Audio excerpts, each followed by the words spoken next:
Migration or transition from IPv4 to IPv6. Okay. So why there is a need to migrate from IPv4 to IPv6, that we will see.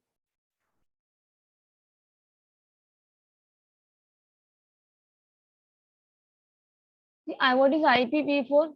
It stands for Internet Protocol version 4. Okay. So IPv4 addresses are basically, it is of 32 bit. कितने bit के address IPv4 के? 32 bit. Okay.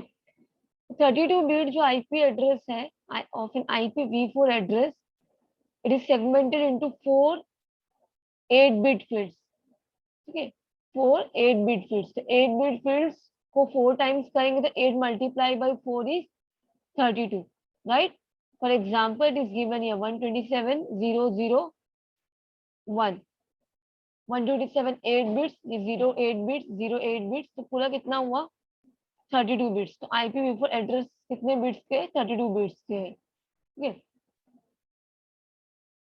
The use of 32 bits gives us approximately 4 billion of IPv4 addresses. 32 bits के address है तो approximately हम लोग को 4 billion IPv4 addresses use करने के लिए वर्ल्ड में अवेलेबल है. ठीक है. But with increasing number of users, okay, increasing number of users, internet users, demand of addresses क्या हो गया? इंक्रीज हो गया. So because of shortage of IPv4 addresses, IPv6 address भी यूज हो रहा है nowadays. ठीक है. Because of shortage. Because IPv6 address में, see, nowadays what is the need of migrating to IPv6? Because nowadays users of internet network are increasing like the bacteria production. Means nowadays, means in all the mobile phone and every user is using the internet. Okay. A simple Java enabled phones having the internet connectivity, means a simple phone is also having the internet connectivity. ऐसा नहीं कि Android है तो इसी में internet connectivity होगा, ऐसा phone है नहीं. Now a simple phone is also having the capacity of connecting to the internet. Okay.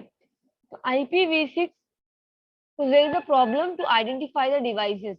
Device को आइडेंटिफाई करना, इतने डिवाइसेस इंक्रीज हो रहे हैं, how to identify that device. तो टू सॉल्व दिस प्रॉब्लम, ठीक है, तो कौन सा problem? To identify the devices, we need to migrate from IPv4 to IPv6. IPv6 means 6th version है and it is 128 bit long. IPv4 32 bit है and IPv6 128 bit है. ठीक है. IPv6 uses 16-bit hexadecimal field. इसमें क्या है? 16-bit hexadecimal से represent होता है. 16-bit hexadecimal values that is separated by colons. Okay. Now this is some of the differences, advantages of IPv6. Larger address space. ठीक है. ज्यादा एड्रेस, यहाँ पे ज्यादा address available as compare to IPv4. Then IPv6 comes with inbuilt security, whereas in IPv4 inbuilt security is not there. We have to provide it manually. But in IPv6 inbuilt security is there. ठीक है. उसको हम लोग बोलते हैं IPsec. Inbuilt support for IP security is there. But in IPv4 it is not present. Okay. That is the advantage in IPv6.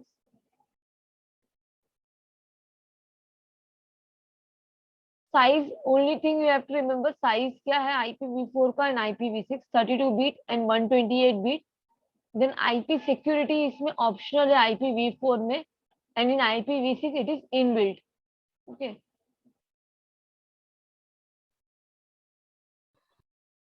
So go through this conclusion. The purpose of this project, the purpose of transition from IPv4 to IPv6 ये है because क्या purpose है? IPv4 addresses are no longer capable enough to meet the address demand of the world. ठीक है. Increasing demand of the user to connect with the internet. ठीक है. Increasing demand की वजह से there is a need to migrate from IPv4 to IPv6.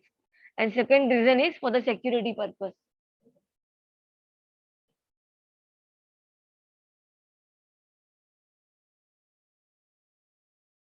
So now we will see what is DNS. Okay. Domain name system क्या होता है?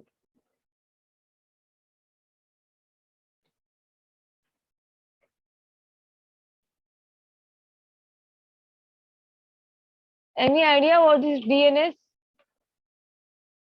What is the use of DNS?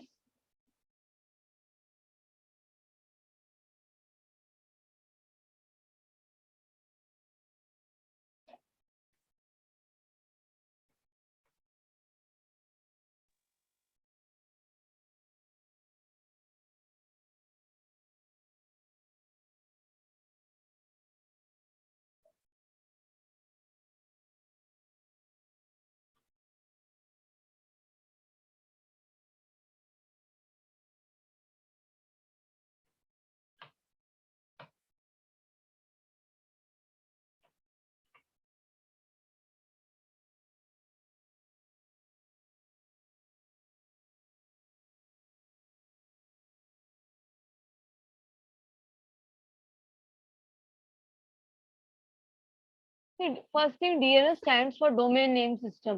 ठीक है, DNS it is a directory service. एक directory है समझो, like for example हमारा सी होता है, सी ड्राइव, डी ड्राइव. वो डायरेक्टरी में क्या प्रेजेंट होते हैं, कुछ फाइल्स प्रेजेंट होते हैं, राइट. सेम एज डीएनएस एक डायरेक्टरी है. The DNS directory provides mapping. किस चीज का mapping? Name of the host, name of the host, जो नेटवर्क में जो होस्ट प्रेजेंट है उनके नेम और उसके numerical addresses. For example www.google.com, ये क्या है? Name of the host. ठीक है, तो जितने भी हमारे वेबसाइट है that is having the IP address, उसके क्या है? आईपी एड्रेस होते हैं. यूजर फ्रेंडली नेम क्या है? हमारे वेबसाइट का यूआरएल जो होता है that is user friendly name, www.google.com और amazon और एनी वेबसाइट. ठीक है, that is user friendly name.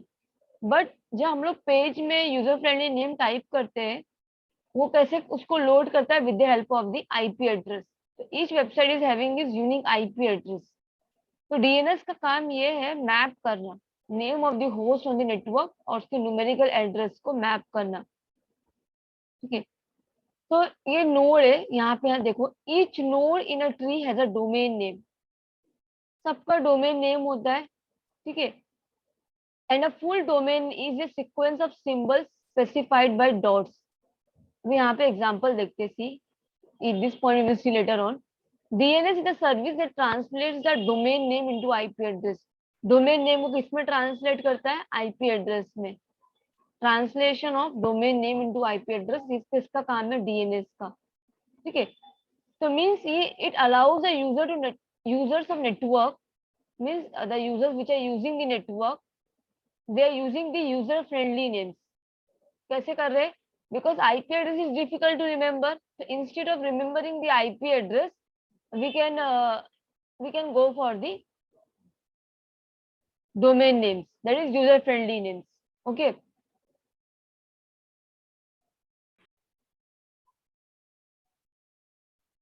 ठीक, एक एग्जांपल यहाँ पे दिया है. एक साइट है edu soft और वो साइट का आईपी एड्रेस ये है. ठीक है, तो मोस्ट पीपल कैसे करेंगे? साइट को रीच कैसे करेंगे edu soft को? ये ftp डॉट, उनके साइट का नाम है ftp.edusoft.com.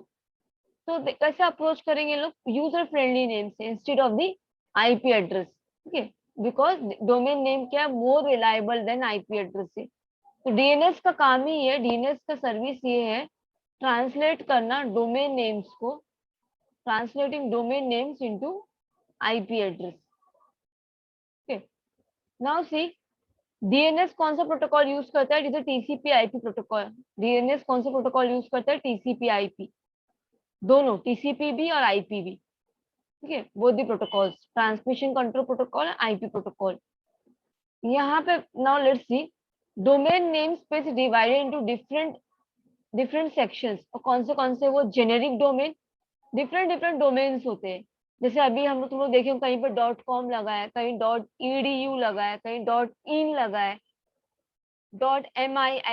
.mil मिलिट्री, जो मिलिट्री साइट्स होते हैं उसके लिए .mil होता है, एजुकेशन साइट्स के लिए .edu होता है, तो कमर्शियल के लिए .com होता है. तो डिफरेंट टाइप्स के डोमेन है. ठीक है, तो वो डोमेन्स को हम लोग डिवाइड कर रहे हैं, सेक्शंस में डिवाइड कर रहे हैं. That is generic domain, country domain and inverse domain. कौन से डोमेन से? Generic domain, country domain and inverse domain. Okay. So generic domains means it defines the registered host according to the generic behavior. अभी for example उनका generic behaviour के accordingly उनको domain दिया गया है.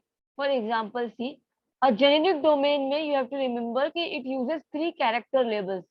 जेनेरिक डोमेन में 3 character labels use होते हैं and this labels describes the organisation type. ठीक है. फॉर एग्जाम्पल यहाँ पे देखो EAERO airlines and aerospace companies के लिए ये लेबल यूज होता है. एरो बीज बिजनेस ऑफ फॉर्म्स के लिए, कॉम कमर्शियल ऑर्गेनाइजेशन के लिए. ये इसको स्किप करो. EDU एजुकेशनल इंस्टीट्यूशन के लिए, देन GOV गवर्नमेंट इंस्टीट्यूशन के लिए है. इंफॉर्मेशन सर्विस प्रोवाइडर्स जो है, INT लगा होता है जो आगे .INT इंटरनेशनल ऑर्गेनाइजेशंस के लिए. MIL लगा है तो मीन्स मिलिट्री ग्रुप्स के लिए यूज होता है ये. ठीक है. देन म्यूजियम है, पर्सनल नेम के लिए नेम है. नेट लगा है तो नेटवर्क सपोर्ट सेंटर से. ORG means non profit organisation है. PRO लगा है .PRO means professional individual organisation. तो मेन इंपॉर्टेंट क्या है इसमें, ये सब है. MIL government, educational, int, military. From exam point of view तो ये सब क्या है, तुम्हारे जेनेरिक डोमेन है. कौन सा डोमेन है ये, जेनेरिक डोमेन है. Okay. Now see country domain is same as generic domain, but it uses two character country abbreviation. Two character country abbreviation. For example, United state के लिए US, यूनाइटेड स्टेट के लिए US. ठीक है. तो यहाँ पे दिया पे कुछ एग्जांपल्स नहीं, फ्री में नहीं दिया हुआ है, यहाँ पे एग्जांपल दिया हुआ है. For United state US is use. ठीक है. तो इंडिया के लिए क्या होगा, IN होगा. तो कंट्री डोमेन हमेशा 2 कैरेक्टर से यूज होगा. 2 character country abbreviation. For example, one example is given here for the United state US. ठीक है. नाउ सी लास्ट वन क्या है तुम्हारा अभी, generic country and inverse domain. ठीक है. तो what is inverse domain? Inverse domain it is used for mapping an address to a name. Address को नेम से मैप करने के लिए इनवर्स डोमेन इज यूज. ठीक है. For example, when the server has received a request from the client, server पे क्या आया, रिक्वेस्ट आया क्लाइंट का. ठीक है. and the server contains the files of any authorized client. अभी नाउ सी सर्वर पे क्लाइंट का रिक्वेस्ट आया और सर्वर के पास क्या है, फाइल्स है, जितने भी ऑथराइज क्लाइंट है उसके फाइल्स है. So to determine whether a client is on the authorised list or not, client authorised है कि नहीं, वो क्या करेगा, it will send a query to the DNS server. कहाँ पे क्वेरी गया, DNS सर्वर के पास गया to check whether a client is authorised or not. ठीक है. तो DNS सर्वर क्या करेगा, मैप करेगा एड्रेस, जो एड्रेस उसके पास आया है और जो नेम रजिस्टर्ड है, एड्रेस और नेम का मैपिंग होगा. जो एड्रेस रजिस्टर्ड है उसके पास, ठीक है, और नेम है, दोनों का मैपिंग होगा. So to map address to the name, उसको हम बोलते हैं इनवर्स डोमेन. अभी map address to the name means address तुम्हारा हो गया कोई IP एड्रेस, IP एड्रेस, और नेम क्या होगा, होस्ट नेम www.fdu.com और www.abc.com, एनी साइट. जो तुम नेम, जो तुम वेबसाइट सर्च कर रहे हो, ठीक है, वो रजिस्टर्ड है कि नहीं, वो रजिस्टर्ड है कि नहीं, तो इन्वर्स कर रहा है, वो IP एड्रेस को नेम से मैप कर रहा है. वो नेम कहाँ पे, इट इज ऑलरेडी रजिस्टर्ड. अभी हम लोग को रजिस्ट्रेशन करवाना पड़ता है ना वेबसाइट के लिए, डोमेन नेम का रजिस्ट्रेशन. तो अगर रजिस्ट्रेशन हुआ है तो नेम कहाँ पे स्टोर है, तुम्हारा DNS सर्वर पे स्टोर है. इफ इट इज रजिस्टर्ड तो कहाँ पे स्टोर है, it is store in the DNS server. तो अभी वो क्या चेक कर रहा है, whenever query comes to the server will check whether it is registered और नॉट. तो वो कैसे चेक करेगा, मैपिंग करेगा. जो नेम उसके पास रजिस्टर है ऑलरेडी, उसको IP एड्रेस से मैप करेगा. तो इनवर्स डोमेन उसी को बोलते हैं, to map address, address mean IP address, map address to the name, address to the name. Name means जो तुमने डोमेन नेम रजिस्टर्ड करवाया, रजिस्ट्रेशन करवाया. ओके. तो 3 याद रखो, it is very important. 3 types section में डिवाइड किया गया है DNS को. जेनेरिक डोमेन, एग्जांपल्स याद होना चाहिए. जेनेरिक डोमेन के एग्जांपल्स क्या है, जेनेरिक डोमेन, कंट्री डोमेन और इनवर्स डोमेन, इनवर्स डोमेन का मेन पॉइंट क्या है? Map address to the name, map address to the name.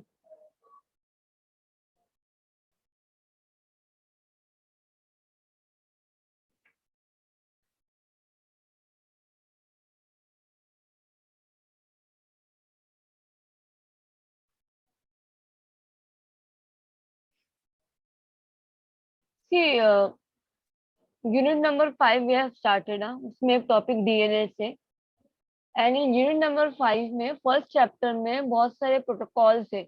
Like if you have remembered, वो प्रोटोकॉल अगेन रिमाइंड करने का नीड नहीं है, बिकॉज यूनिट नंबर 5 में जो प्रोटोकॉल्स है, देखो let me show you the syllabus. Selective repeat protocol, go back and protocol, कुछ याद आ रहा है? वो यूनिट नंबर 3 और 2 में भी था. सेम प्रोटोकॉल्स यूनिट नंबर 5 में भी है. एक रिवीजन कर लेंगे, कोई प्रॉब्लम नहीं है, पोर्शन कंप्लीट होते ही.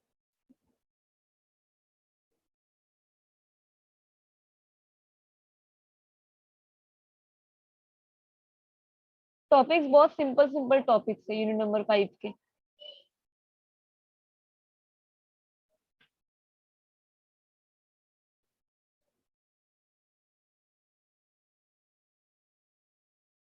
Here, transport layer protocols, simple protocol, stop and wait protocol, go back and protocol, selective repeat protocol, bidirectional protocols. तो ये हम लोगों ने ऑलरेडी कवर किए, बट आई विल रिवाइज. एक बार एक सेशन में कंप्लीट हो जाएगा ये. ठीक है. देन मेन फोकस हम लोग को अभी, now we have covered domain name system. ठीक है. फिर इलेक्ट्रॉनिक मेल क्या होता है, देन यूडीपी क्या होता है, user datagram protocol, TCP protocol, ये हम लोग को देखना है. ठीक है. लेट्स सी अभी क्या देखते हैं हम लोग. Let's see user datagram protocol.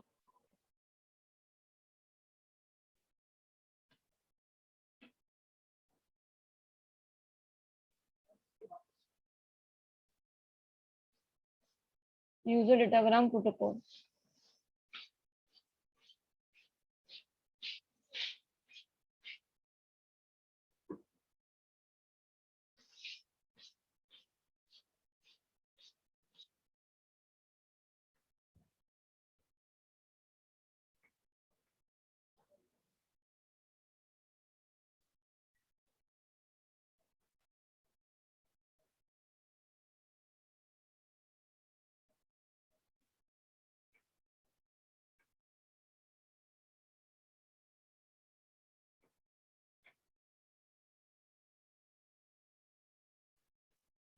User datagram protocol जो है,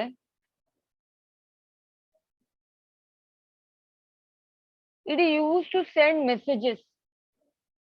यूडीपी प्रोटोकॉल जो है, उसका काम क्या है? It allows the computer to send messages in the form of datagrams, in the form of datagrams from one machine to another machine over the internet. ठीक है. यूडीपी क्या करता है? मैसेज सेंड करता है. अब मैसेज कौन से फॉर्म में होता है? Datagrams. Data, what is datagram? Datagram क्या है? What is datagram? मीन्स एक स्मॉल, सॉरी, एक लार्ज मैसेज को हम लोग ब्रेक डाउन करते हैं स्मॉल स्मॉल पैकेट्स में, that is called as datagrams. ठीक है. तो यूडीपी कैसे करता है? Use to send messages from one machine to another machine in the form of datagram. Next thing, UDP protocol जो है, इट इज कनेक्शनलेस. हम लोगों ने देखे थे दो टाइप के कनेक्शन, मतलब दो टाइप के, there are two ways of communication. एक होता है कनेक्शनलेस, एक होता है connection oriented. Connectionless and connection oriented. तो UDP protocol works on connectionless. कैसा है ये? कनेक्शनलेस से. ये कनेक्शनलेस प्रोटोकॉल है. Very important point. UDP is connectionless protocol. What is the meaning of connectionless? Connectionless means कोई path create नहीं करता है ये to transfer the data. Whereas connection oriented में before transmitting the data, a virtual path is a virtual path is created between the source and the destination. ठीक है, but connection less में क्या होता है, no virtual path to transfer the data is created, उसको हमें बोलते हैं connectionless, directly data transfer होना स्टार्ट होता है। ठीक है, तो it does not use the virtual path, means packets जो है वो डिफरेंट पाथ को फॉलो करेंगे, डिफरेंट पाथ में डिफरेंट रूट, जैसे हमारा अभी मुझे घर पहुंचना है तो हम लोग घर जाने के लिए डिफरेंट डिफरेंट रूट होंगे ना, कि एक ही वे से मेरा घर आएगा, नहीं, सबके घर अलग अलग वे से अलग अलग रूट से आते हैं। ठीक है, तो हम लोग क्या अप्रोच फॉलो करें, कनेक्शन लेस से, कोई भी रूट फॉलो करो, we will able to reach the home, right.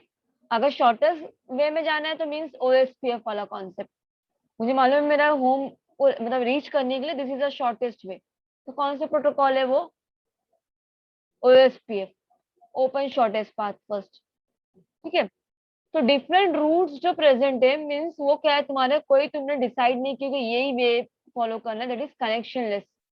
अगर मैं पहले एक वे डिसाइड कर दूं कि यही वे से मुझे क्या करना है, डेस्टिनेशन तक रीच करना है, तो पहले कनेक्शन बिल्ड होगा, एक बाउंड्री बांध दिया जाएगा, फॉर एग्जाम्पल एक कनेक्शन बिल्ड होगा सोर्स और डेस्टिनेशन के बीच में, कि यही रूट के थ्रू ट्रेवल करना है, राउटर 1, राउटर 3 एंड राउटर 4, वो सेटअप फेज बोलते हैं उसको हम लोग। कुछ याद आ रहा है, सेटअप फेज 3 फेज है, सेटअप फेज कनेक्शन ओरिएंटेड में 3 फेज होते हैं, सेटअप फेज होता है, सेटअप फेज का मतलब ही ये है कि एक वर्चुअल पाथ क्रिएट होता है सोर्स और डेस्टिनेशन के बीच में। पाथ मीन्स कौन से रूट के थ्रू डेटा ट्रैवल होगा, और रूट पहले से डिसाइड होता है, that is called setup phase. Setup phase के बाद डेटा ट्रांसफर फेज आता है, फिर टीयर डाउन फेज आता है, 3 फेजेस वी हैव सीन। पर कनेक्शन लेस में ऐसा नहीं है, दैट इज मतलब no virtual path is created to transfer the data. So remember this, UDP is connectionless protocol. Connectionless है तो you only say ये reliable है क्या? It is reliable or not? ये प्रोटोकॉल रिलायबल है या नहीं है? ये कनेक्शनलेस है, इसी से मैं बोल सकती हूँ कि ये रिलायबल है या नहीं है। कनेक्शनलेस है, कोई भी रूट फॉलो करेगा, डेटा डेटा मतलब कोई भी रूट फॉलो करेगा डेस्टिनेशन को रीच करने के लिए, तो इट इज रिलायबल और नॉट?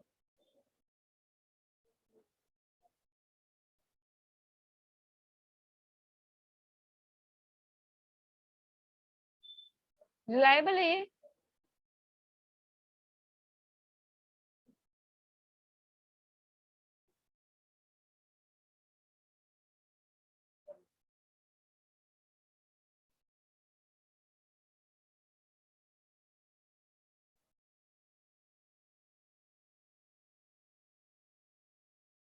नहीं, यूडीपी रिलायबल नहीं है। यूडीपी प्रोटोकॉल जो है वो रिलायबल नहीं है।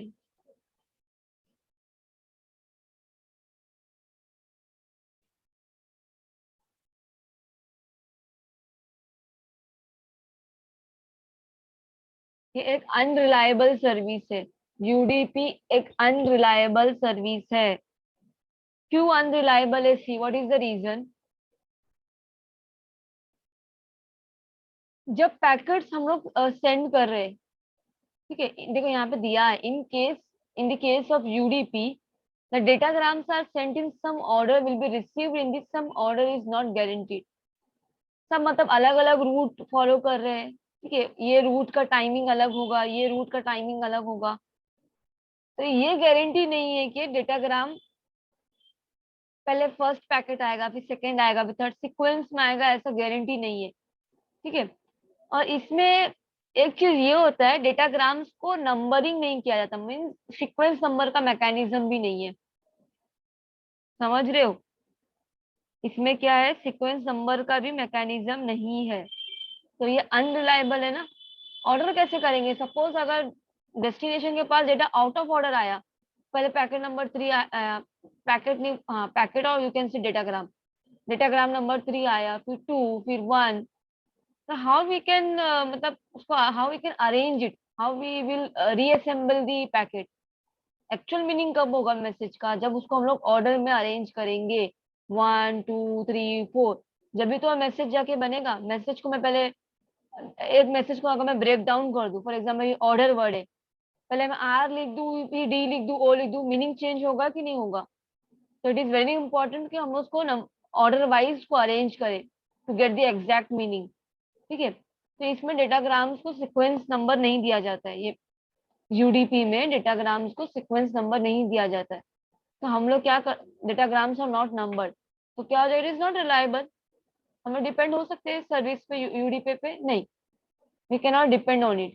तो यूडीपी क्या है? ये अनरिलायबल सर्विस है, because datagrams may arrive out of order. Datagrams out of order arrive हो सकता है। फॉर एग्जाम्पल, पहले डेटाग्राम नंबर 3, फिर देन 2, नंबर 4 और number 1। Datagram may arrive out of order because they are following the different routes, they are traveling with different routes, different route से travel हो रहे हैं, so that is the reason वो out of order arrive हो सकता है। And the datagrams are not numbered, so it is unreliable service, it is unreliable service. Now it is clear why it is unreliable.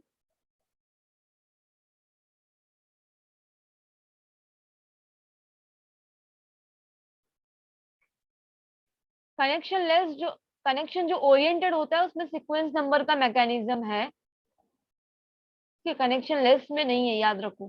So UDP protocol, main thing याद रखो, UDP protocol connection less है और इसलिए वो unreliable भी है। ठीक है,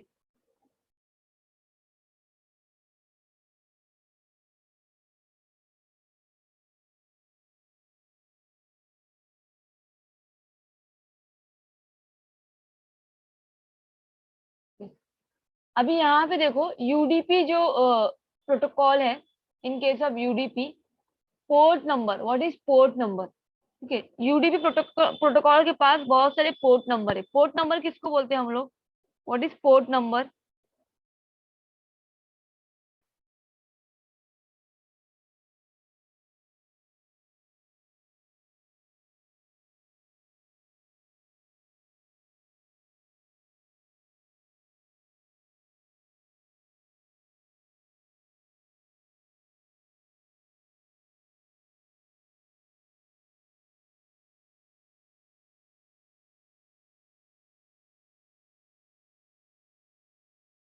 सी, यूडीपी प्रोटोकॉल के पास डिफरेंट पोर्ट नंबर्स है so that the data can be send to the correct destination.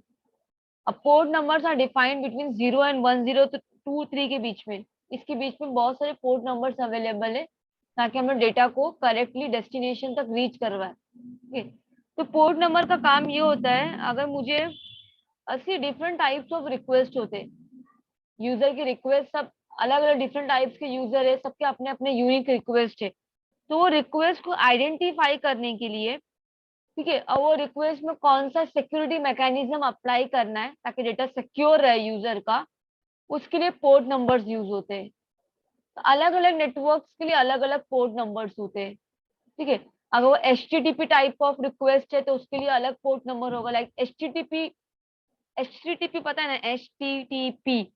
तो अगर वो HTTP टाइप का रिक्वेस्ट है तो उसके लिए एक अलग पोर्ट नंबर है, like for example 80 port number है, 80। ठीक है, HTTP प्रोटोकॉल का पोर्ट नंबर 80 है। तो डिफरेंट टाइप्स, अभी रिक्वेस्ट जो है यूजर के, कोई HTTP रिक्वेस्ट भेजता है, कोई FTP भेजता है, किसी को अगर फाइल ट्रांसफर करना है, फाइल अपलोड करना है या फाइल डाउनलोड करना है इंटरनेट से, तो वो लोग क्या, मतलब यूजर तो सिर्फ फाइल अपलोड करा डाउनलोड करा, पर बैकग्राउंड में तो कुछ प्रोटोकॉल यूज हो रहा है ना, वो FTP प्रोटोकॉल है। तो FTP टाइप ऑफ रिक्वेस्ट के लिए अलग पोर्ट नंबर है। तो पोर्ट नंबर क्या, port number means different types of request को डिस्टिंग्विश करने के लिए port numbers are used. Like DNS में क्या कर होता है, यूजर फ्रेंडली नेम को किससे मैप करते हैं? IP एड्रेस से। वैसे ही पोर्ट नंबर का क्या काम है? To distinguish different user request. किसी का HTTP रिक्वेस्ट है, किसी का FTTP टाइप रिक्वेस्ट है, तो डिफरेंट टाइप्स ऑफ रिक्वेस्ट है। किसी का SMTP है, SMTP simple mail transfer protocol, SMTP mail जो हम लोग सेंड कर पाते हैं, क्यों कर पाते हैं? बिकॉज उसके लिए SMTP प्रोटोकॉल यूज होता है। ठीक है, तो different types of request, user की रिक्वेस्ट को डिस्टिंग्विश करने के लिए पोर्ट नंबर, सबके पोर्ट नंबर है। लाइक HTTP का पोर्ट नंबर 80 है। ठीक है, तो डिफरेंट डिफरेंट पोर्ट नंबर है। और वो पोर्ट नंबर्स ये रेंज के बीच में है, 0 and 1023 के बीच में। ओके, नाउ ये पॉइंट देखो, एक्नॉलेजमेंट मैकेनिज्म। यूडीपी प्रोटोकॉल में कोई भी एक्नॉलेजमेंट मैकेनिज्म नहीं है। ओके, और you can say no handshaking. Handshaking mean setup phase नहीं है between the sender and the receiver. कोई भी एक्नॉलेजमेंट मैकेनिज्म नहीं है। ठीक है, तो एक्नॉलेजमेंट मैकेनिज्म नहीं है, डेटा डुप्लीकेशन हो जाए या डेटा लॉस्ट हो जाए, the sender will not be able to identify. Right है ना? एक्नॉलेजमेंट पता है ना व्हाट इज एक्नॉलेजमेंट? जब डेटा सेंड करता है डेस्टिनेशन को, डेस्टिनेशन के बाद डेटा अगर रिसीव होगा, डेस्टिनेशन क्या भेजता है? एक्नॉलेजमेंट भेजता है। सेंडर एक्नॉलेजमेंट देख के क्या समझेगा कि डेटा सक्सेसफुली क्या हो गया, रिसीव हो गया, तो वो नेक्स्ट पैकेट भेजता है। ठीक है, तो एक्नॉलेजमेंट टाइप का कंफर्मेशन है कि डेटा इज सक्सेसफुली रिसीव्ड। तो यूडीपी में कोई भी एक्नॉलेजमेंट मैकेनिज्म नहीं है ये प्रोटोकॉल में, और ये कनेक्शन लेस सर्विस है। It is connectionless service, that's why it is unreliable, there is no acknowledgement mechanism. ठीक है, ये एक स्टेटलेस प्रोटोकॉल है। कनेक्शन लेस है तो स्टेटलेस भी होगा। Means stateless protocol means sender does not get the acknowledgement for the packet which has been sent। कोई भी इसका acknowledgement नहीं मिलता है सेंडर को। जो भी पैकेट सेंडर ने सेंड किया है डेस्टिनेशन को, उसको कोई भी acknowledgement नहीं मिलता है। acknowledgement नहीं मिल रहा है तो वो कैसे मेंटेन करेगा स्टेट, कौन सा पैकेट सक्सेसफुली गया, कौन सा पैकेट लॉस्ट हुआ? How will sender will come to identify it? नहीं कर पाएगा।